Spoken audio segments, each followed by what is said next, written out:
tonga tao Belgique zay dia soloina fa tsy mahazaka ny fanalany makany Berlin olo. Nefa teo amin'ny tany mafana rehetra tsy nahazaka makany Berlin fa mahery be olo ny fanalany. Tao amin'ny Athéniade eny zany naveriny zany fa tsy mahazaka le fanala makany tsony. Fa taty mbola niady tamin'ny anina tety toloha teto zay ny dembarke. Misy zany lefa lohan'ny vazaha zany a. Lohany fotony sisa no hita taty amin'ny canal aty amin'le tifotra avy any. Tsy hita ny tenany, tsy hita hoe etsy ny lohany iny ohatran'le voatavo sola be. Zay satria satria zay manao reconnaissance eroa zay sy le capitaine. Manao reconnaissance mialohan'ny any.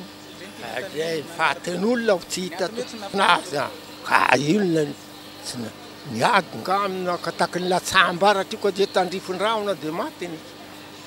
Zay dia niferovana fotony tamin'ny nandeha tamin'ny lalany zay tsy voan'ny anina fa tao amin'ny faniditra tao Berlin tao amin'ny tany Alemana atsinanany zay ny tena saika vomafy. Satria misy faribe ao, misy faribe amin'ny anina dia feferotaka zao no le.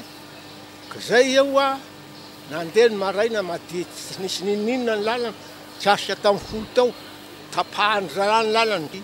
Zay tafatsofoka tany tsy afaka niverina. Le vaniko tsy afaka niverina to, nefa aty tsy afaka niverina satria le faribe le fefelono le tohiriny tao zay zay izy mitifotra ka zay niditra tamin'ny kevetry tamin'ny valo sasany teo tafiditra anakany. Teo mikasikiasiky ny tamin'ny folo sasany teo velona nitifotra ny tapahany tamin'le faribe io. Le tafiditra tany zay tsy afaka niverina. Le vaty oriana hiditra tsy afaka mandroso. Teo satria misy faribe le raha le anina fefelo.